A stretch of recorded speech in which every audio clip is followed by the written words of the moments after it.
তো যে যুবকেরা এবাদতে রাত কাটাবে, হ্যাঁ, এবাদত করে করে রাতের আধারে যারা সেজদাতে রয়, আমরা গানে শুনি যে চোখের পানি দিয়ে যেখানে ঝড় উঠবে যে যুবকদের, সেই যুবকেরা এখন ইয়াবা নিয়ে ব্যস্ত, মারিজুয়ানা নিয়ে ব্যস্ত, ফেন্সিডিল নিয়ে ব্যস্ত।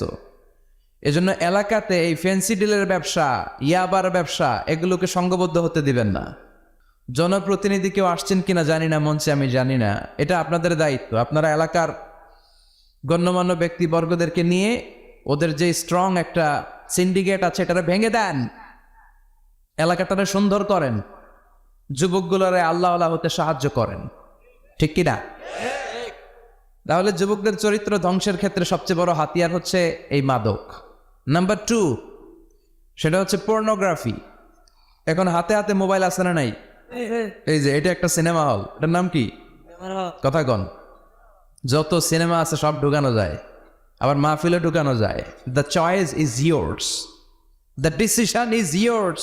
তুমি জান্নাতে যাবা না জাহান্নামের লাকড়ি হবা, সিদ্ধান্ত তোমার।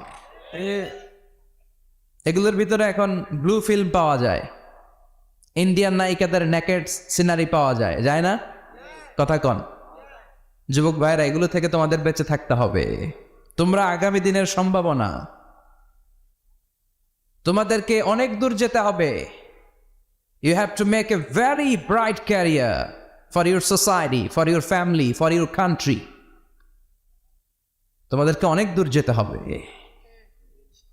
এজন্য নজরের লাগামটাকে টেনে ধরতে হবে। বিষ্ণু বলেছেন, আন-নাযার সাহামুন মাসমুম মিন সিহামি ইবলিস। দৃষ্টি হচ্ছে শয়তানের বিষ মাখানো তীরবানের মধ্যে থেকে একটা তীর। এই তীর দিয়ে শয়তান যুবক আর যুবতী মেয়েদেরকে কাবু করে ফেলে, ঠিক কিনা? চিল্লায় বলেন ঠিক কিনা? এজন্য নজরটাকে হেফাজত করতে হবে। Zee Bangla, Star Jalsha, Kiranmala, Hindi cinema, naked film, blue film, এগুলোর সাথে কোনো মুসলমান যুবকের সম্পর্ক থাকতে পারে না না। আমাদের দেশের ছোট্ট ছেলে মেয়েরা মসজিদে গেলে আমরা তাড়িয়ে দেই না? তুরস্কে একটা প্রজেক্ট নিয়েছে, যে ছোট্ট ছেলে মেয়েরা 40 দিন লাগাতার 40 দিন ফজরের সালাত জামাতে পড়বে। মসজিদ কর্তৃপক্ষ তাদের প্রত্যেককে একটা করে সাইকেল দিবে। এখন পোলাপানগো ভিড়ে মুরব্বীরা প্রথম কাতারে জায়গাই পায় না। সুবহানাল্লাহ কইবেন না? হোয়াট এ অ্যামেজিং প্রজেক্ট, কি সুন্দর ইনিশিয়েটিভ। আমরাও চাইলে নিতে পারি, ঠিক কিনা? এরপর খুব সম্ভবত কুয়েতে বা কাতারে মসজিদ কমিটি আরেকটা প্রজেক্ট নিয়েছে, সেটা হচ্ছে ফজরের সালাতে মুসল্লিদের সংখ্যা খুব কম। মসজিদ কমিটি ঘোষণা দিয়েছে, যারা ফজরের নামাজে আসবে না, ফজরের নামাজে যেই পুরুষরা আসবে না, অর্থাৎ তাদের স্ত্রীরা তাদেরকে ফজরের সময় ডেকে দেয় না, এজন্য মসজিদের ফান্ডিংয়ে, মসজিদের টাকা দিয়ে ওই পুরুষগুলোকে দ্বিতীয় বিবাহের ব্যবস্থা করে দেয়া হবে। কথা বুঝতে পারছেন? খরচ মহারণা সব মসজিদ কমিটির। সেকেন্ড ম্যারেজ প্রজেক্ট, দ্বিতীয় বিবাহ প্রকল্প। এই ঘোষণা দেওয়ার পর থেকে এরপরের দিন মসজিদ প্যাক আপ। সারা রাত কোনো মহিলা ঘুমাই না। আল্লাহু আকবার পড়েন। তো এই ইনিশিয়েটিভগুলো কিন্তু আমাদের নেওয়া দরকার। পরিবর্তন হতে শুরু করেছে। এখন digital Bangladesh, now we are launching the satellite. So Bangladesh এখন অনেক এগিয়ে গিয়েছে। এখন তথ্য প্রযুক্তির যুগ। কোনটা সহি কোনটা দঈফ একটা ক্লিকে আমরা পেয়ে যাই, ঠিক কিনা? আমরা যারা বক্তা, আমরাও কথা বলে ছাড় পাই না। ধরে হুজুর রেফারেন্স কি বলেন, আছে না নাই? তার মানে গণসচেতনতা শুরু হয়েছে। এজন্য আমাদেরকে এই প্রজেক্ট নিতে হবে। এই যে মাহফিল এটা হয়েছে, এটা কি কোনো এক ব্যক্তির ফান্ডিংয়ে হয়েছে? কথা বলেন। একজন 10 লক্ষ দিয়েছে 2 দিন ব্যাপী মাহফিল, এরকম না। এটা সবাই মিলে করেছি, সবাই মিলে। এরকম সবাই মিলে যুবকদেরকে বাঁচাতে হবে, সবাই মিলে একসাথে আল্লাহ আল্লাহ হতে হবে, সবাই মিলে একসাথে জান্নাতে ঢুকতে হবে। না গাইছে সবাই যদি আমরা জান্নাতে থাকি, ভাল লাগবে না? কিছু জান্নাতে কিছু জাহান্নামে, ভাল লাগবে? আমরা জান্নাতে গেলে একসাথে যাব ইনশাআল্লাহ, কয় না? চিৎকার করে পড়েন ইনশাআল্লাহ। তাহলে যুবকদেরকে শেষ করেছে মাদক, এই মাদক থেকে বাঁচতে হবে। যুবকদেরকে শেষ করেছে পর্নোগ্রাফি, পর্নোগ্রাফি থেকে বাঁচতে হবে। যুবকদেরকে শেষ করে দিয়েছে নোংরা ছাত্র রাজনীতি, আছে না নাই? টেন্ডারবাজি, চাঁদাবাজি, রাজনৈতিক দলগুলো এই যুবকদেরকে দিয়ে এই কাজগুলো করায়। ওনারা কিন্তু মাঠে নামে না, চিল্লায় বলেন। এই যে নির্বাচন পূর্ব সহিংসতা, এইখানে গাড়ি ভাঙচুর, ওইখানে জ্বালাও পোড়াও, এখানে আগুন দাও, ওইখানে সন্ত্রাসবাদ, এগুলো সব যুবকদেরকে দিয়ে করানো হয়। এজন্য নোংরা রাজনীতির এই প্যানেলকে ভেঙে দেন আপনারা। সুন্দর রাজনীতির প্রচলন শুরু করেন, বরকত দিবে কে? আপনাদের একটা শক্ত সিদ্ধান্তই পারে বাংলাদেশকে সোনার মদিনার রাষ্ট্রে পরিণত করতে, চিল্লায় বলেন ঠিক কিনা? তাহলে যুবকদের সবচেয়ে বড় সমস্যা কি?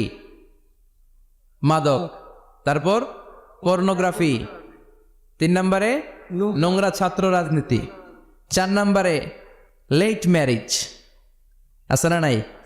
কয় তুই নিজের পায়ে দাঁড়া। এতদিন কার পায়ে দাঁড়াইছে? কয় তুই নিজের পায়ে দাঁড়া আগে, তারপরে বিয়ে করবি। নো, টাইমলি ম্যারেজ ক্যাম্পেইন করতে হবে।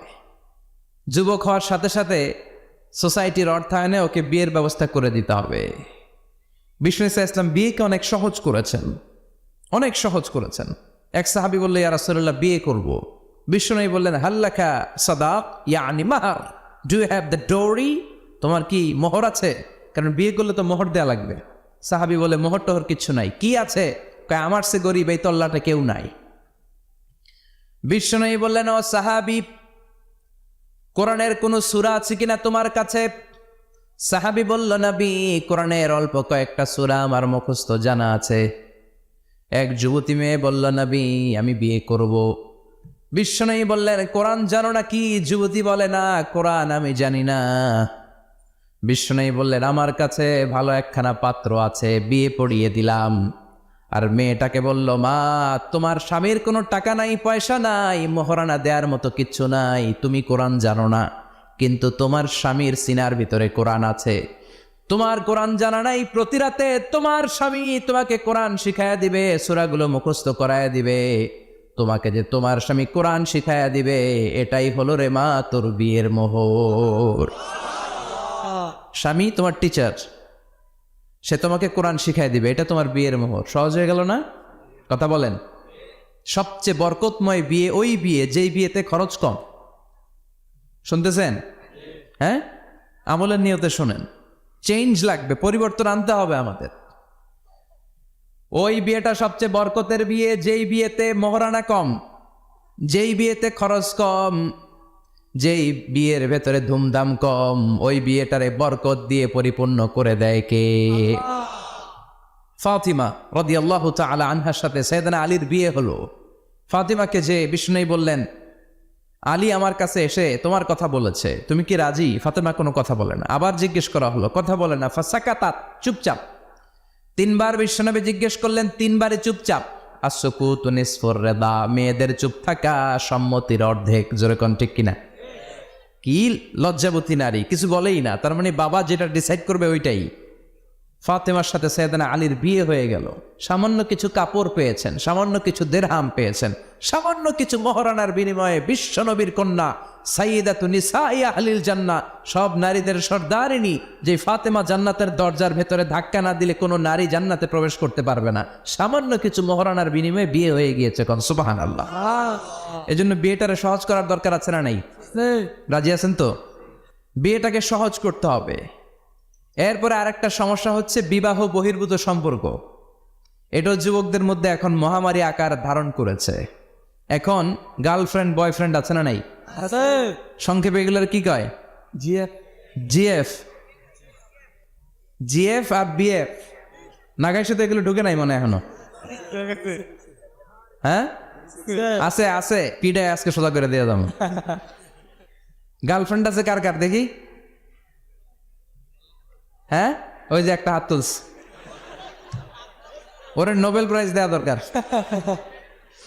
যুবক ভাইয়েরা, এগুলো থেকে বেঁচে থাকতে হবে। তোমাদের এই উচ্ছ্বাস, তোমাদের এই শক্তি ইসলামের পক্ষে কাজে লাগাতে হবে। তাহলেই ওয়াশাবুন নাশা ফি ইবাদাতিল্লাহ, যেই 7 শ্রেণীর যুবক কিয়ামতের দিন আল্লাহর আরশের নিচে ছায়া পাবে, ওই যুবকদের অন্তর্ভুক্ত হওয়া যাবে। চিল্লায় বলেন ঠিক কিনা?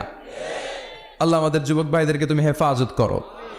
তাহলে মৃত্যু আসার আগে বিশ্বনবী বললেন জীবন কাজে লাগাও, বার্ধক্য আসার আগে যৌবনকে কাজে লাগাও, অসুস্থ হওয়ার আগে সুস্থতাকে কাজে লাগাও।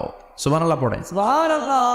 এরপরে বিশ্বনবী বললেন দারিদ্রতার কষাঘাত আসার আগে ধনাঢ্যতাকে কাজে লাগাও। 5 নম্বরে সব শেষে বিশ্বনবী বললেন ব্যস্ত হয়ে যাওয়ার আগে অবসরকে কাজে লাগাও। এগুলোকে কাজে লাগাতে রাজি আছেন? সবাই রাজি আছেন তো? রাজি আছেন সবাই? আল্লাহ তুমি তৌফিক দাও। চিল্লায় পড়েন আমিন। আর জোরে পড়েন আমিন।